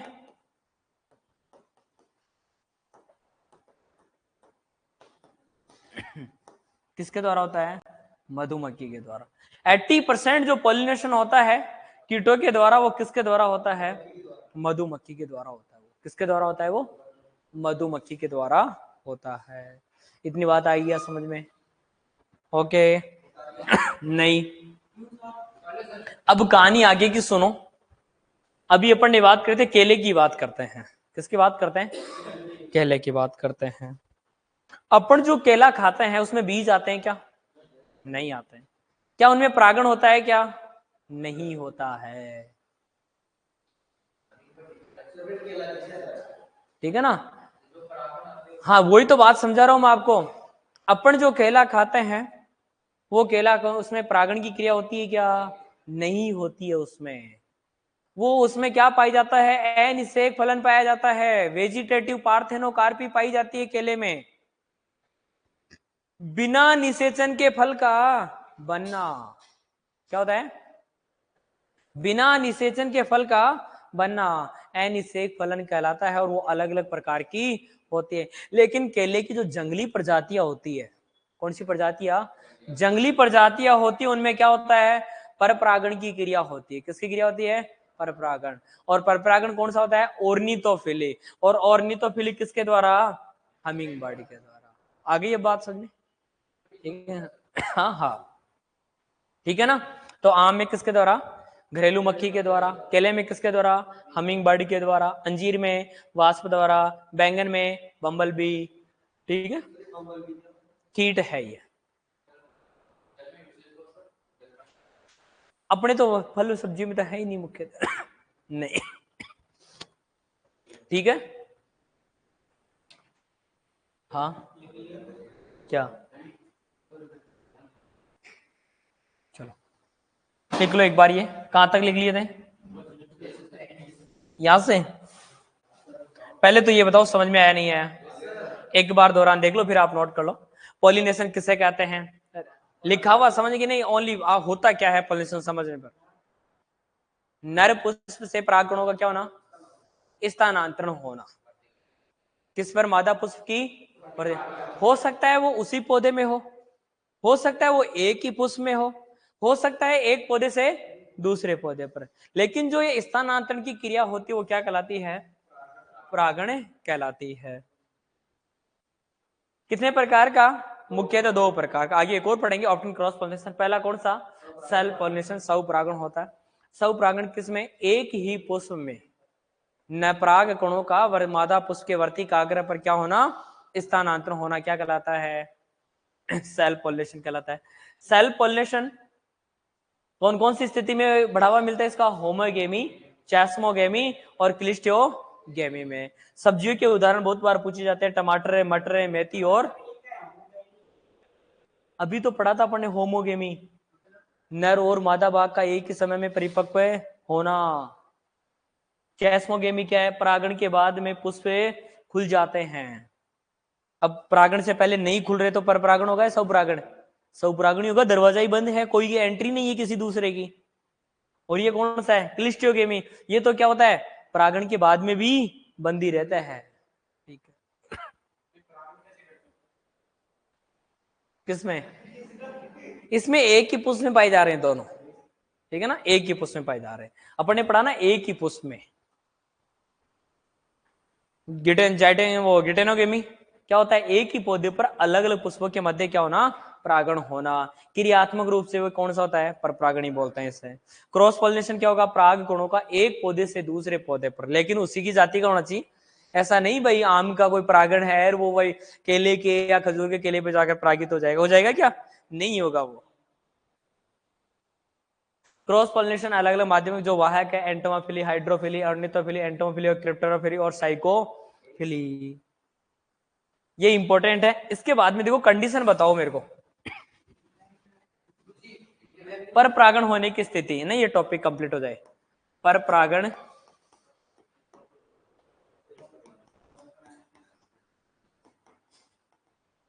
होने की स्थिति बताओ। जैसे अभी अपने सेल्फ पॉलिनेशन में आई थी, कौन कौन सी कंडीशन में क्रॉस पॉलिनेशन होने की संभावना रहती है? वेरी गुड, सही कहा इसमें। प्रोटो एंटीगो में डाइकोगेमी लिख सकता हूं क्या? प्रोटो एंटी प्रोटोगाइनी दोनों आ गया तो डाइकोगेमी। इस कंडीशन में कौन सा परागण होगा? पर परागण। और बताओ। हाँ हाँ अभी आएगा वो भी वह डाइकोगेमी। दूसरा देखो डायोसियस। अरे डायोसियस में तो अवश्य होगा पर परागण है। अलग अलग पौधे है ना, नर अलग पौधा है, मादा पौधा अलग है, तो कौन सा होगा? पर परागण होगा। तीसरा सेल्फ इनकम्पेबिलिटी।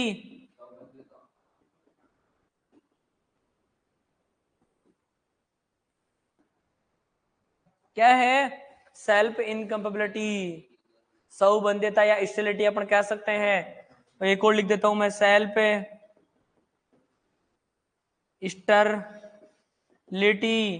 दोनों पुष्प, एक ही पुष्प में स्त्री केसर पुकेसर तो है, लेकिन बेचारों के बीच में क्या नहीं है? निषेचन करने की क्षमता नहीं है। खुद के पुष्प में क्या नहीं कर पा रहे? निषेचित नहीं कर पा रहे, तो दूसरा तो निषेचित करेगा ही करेगा। तो उसमें कौन सा परागण होगा? पर परागण होगा। एक कंडीशन होती है हेटेरोस्टाइली। आया क्या वो शब्द स्टाइली वाला, जिसे हिंदी में कहा जाता है विषम वर्तिकात्व। क्या होता है? विषम वर्तिकात्व। पुष्प की वर्तिकाग्र की, वर्तिका की लंबाई में क्या होना? भिन्नता होना। देखो हेटेरोस्टाइली क्या होती है? ये क्या है? वर्तिकाग्र स्त्री केसर। और ये क्या है? पुकेसर। ये क्या है? पुकेसर।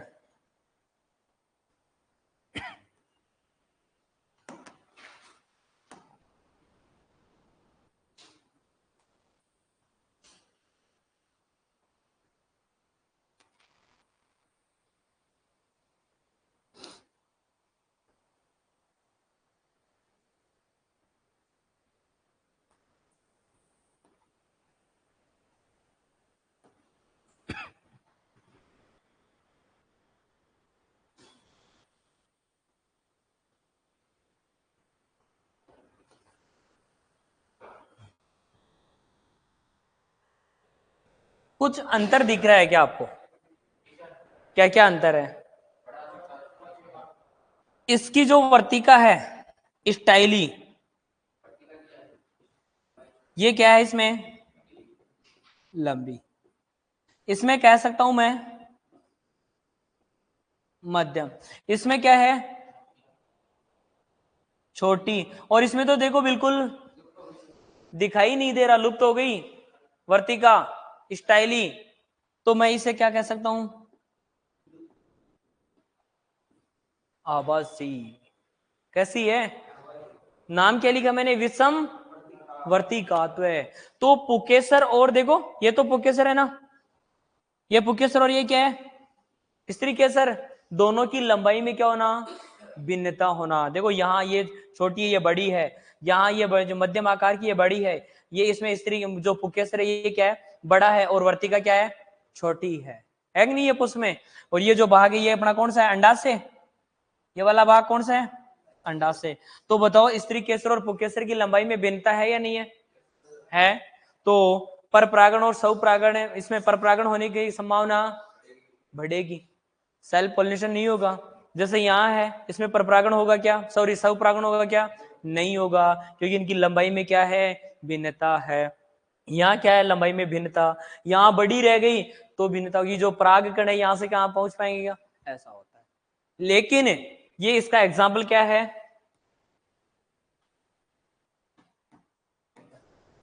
बैंगन और अनार। एग्जाम में क्वेश्चन आया हुआ है कि बैंगन और अनार में है जो हेटेरोस्टाइली पाई जाती है, किसमें पाई जाती है?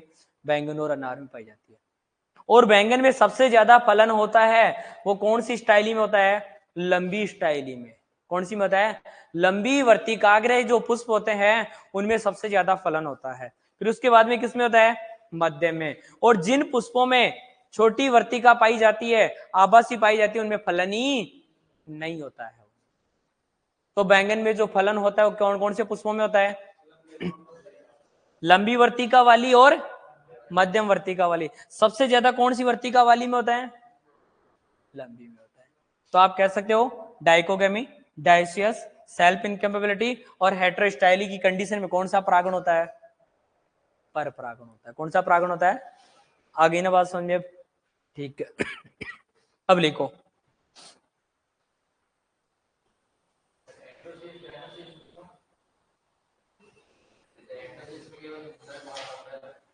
वो तो फिर पर परागण होगा ही होगा।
मनीषा एस के, समझ में आ गया ये टॉपिक? इसको अपन रट के याद कर लेते हैं, समझ के याद नहीं करते हैं इस टॉपिक को।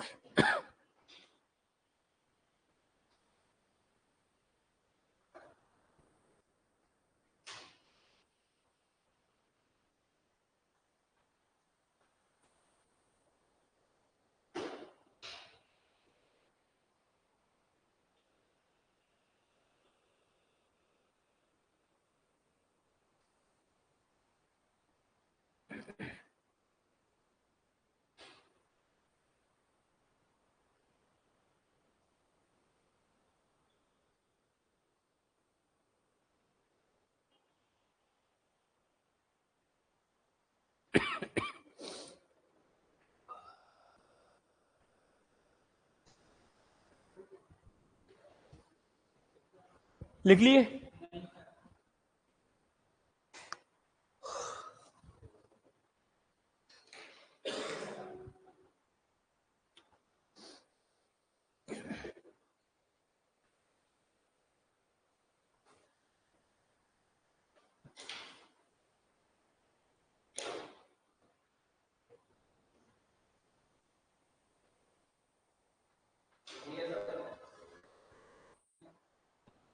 अभी ना लिखो, कब लिखा को?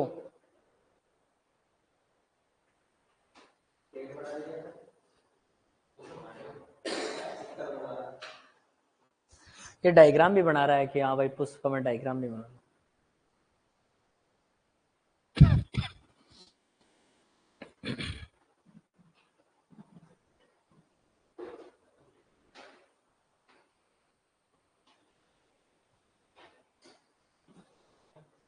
चले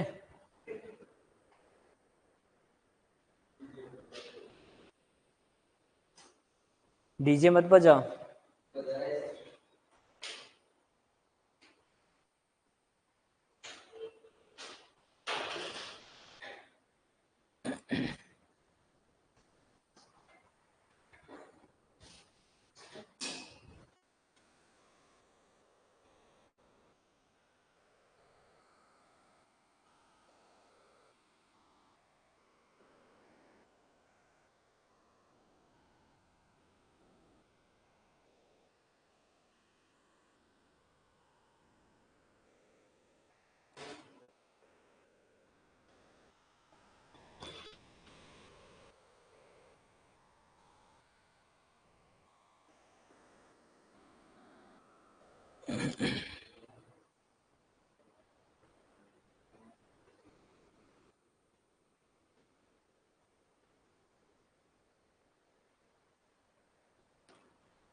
क्लियर?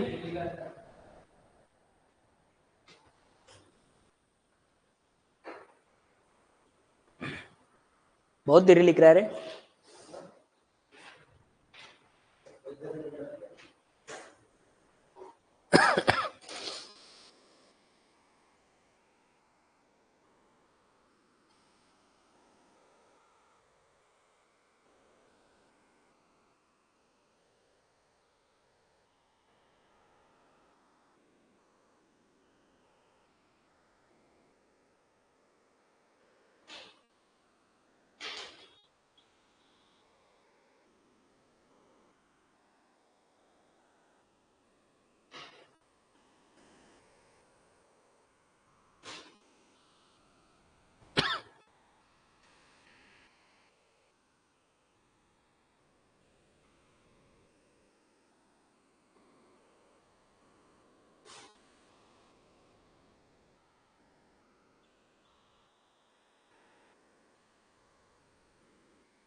ठीक है,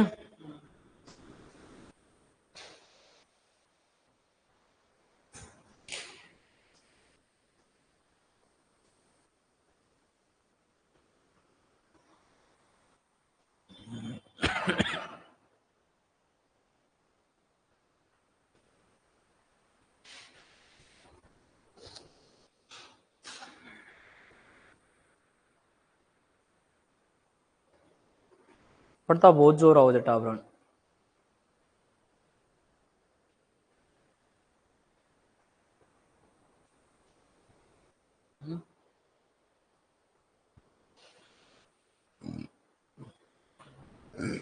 और जब एग्जाम आती है उसके आसपास तो बस पागल हो जाते हैं कि बस अब तो मैं ही बनूंगा सुपरवाइजर और कोई नहीं बनेगा, अब तो मैं ही लगूंगा नौकरी।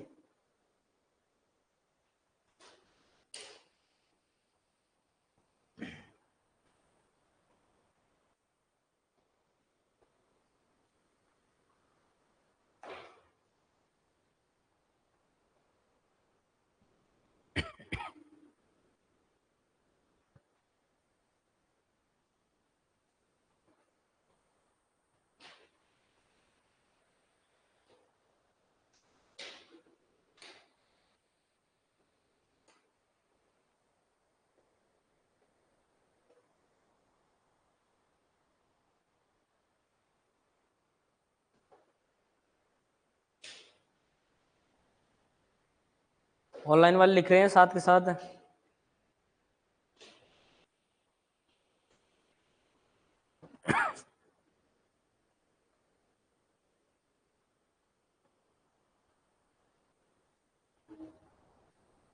So,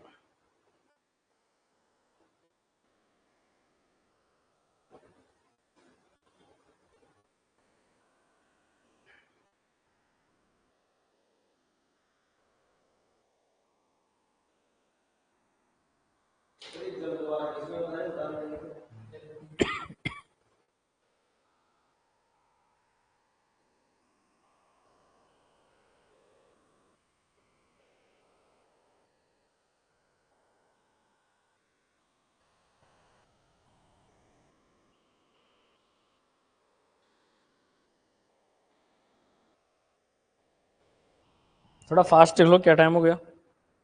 12 बज गए। हमारा टॉपिक कंप्लीट हो जाता ही है।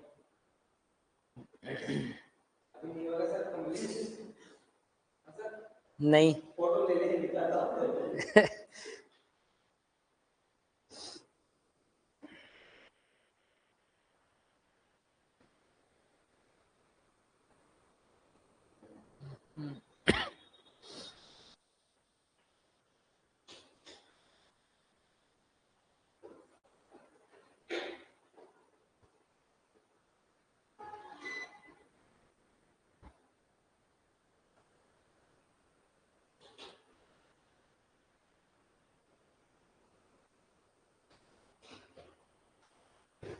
लिख लिए?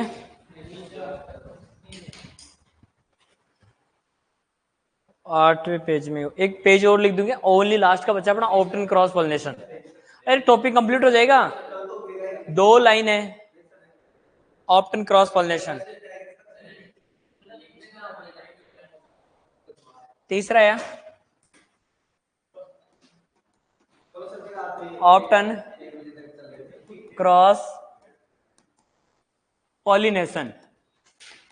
हिंदी में कहा जाता है बहुधा परपरागण।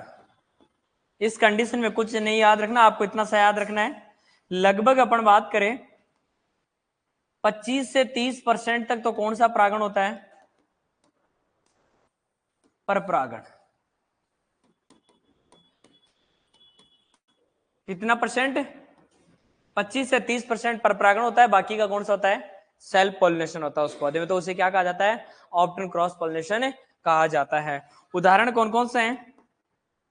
भिंडी, बैंगन, सॉरी, हाँ,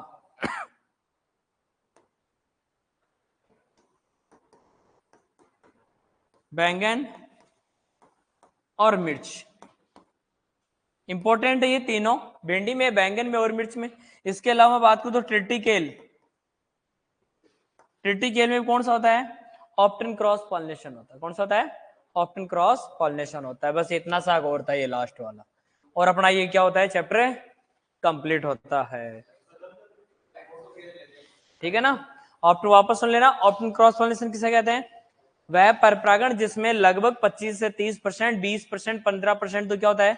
परपरागण होता है, बाकी का शेष क्या होता है? स्वपरागण होता है। इंपॉर्टेंट है, भिंडी, बैंगन और मिर्च। सीधा सा याद रख लेना, OBC, ओकरा, ब्रिंजल और चिल्ली। ओकरा, ब्रिंजल और चिल्ली, इनमें कौन सा परागण होता है? ऑप्ट एंड क्रॉस पॉलिनेशन होता है। कौन से पेज में थे?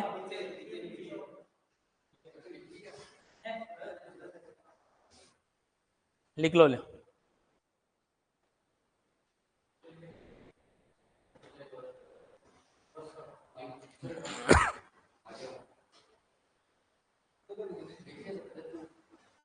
लिख लेने दो इसको।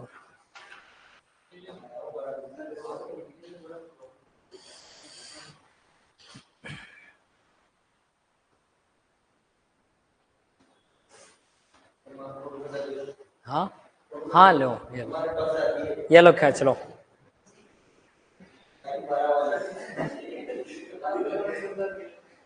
हाँ तो कोई नहीं, खींच लो ना, मैं खड़ा हो गया ना सीधा, ये सावधान की स्थिति में खड़ा हो गया।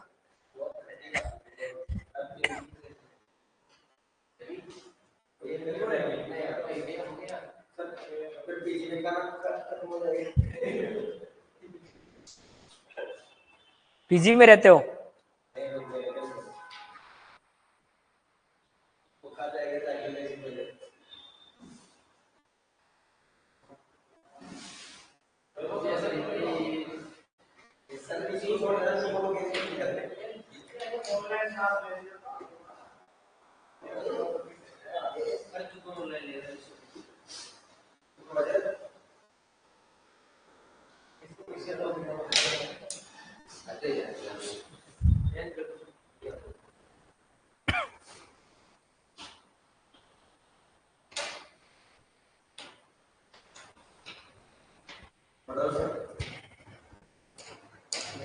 देख लो तो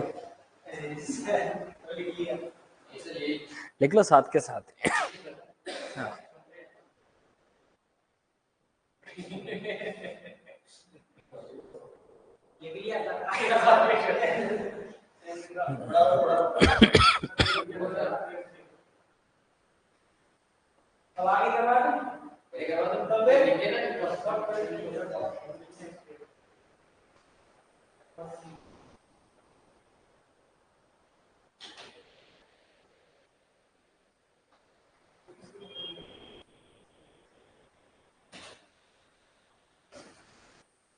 लिखना हो चाहे बाद में लिखना हो चाहे पहले लिखना हो, लिखना तो है ही ना। हाँ, आलस हो जाते हैं बाद में। ठीक है, आगे निकाल देना पेज।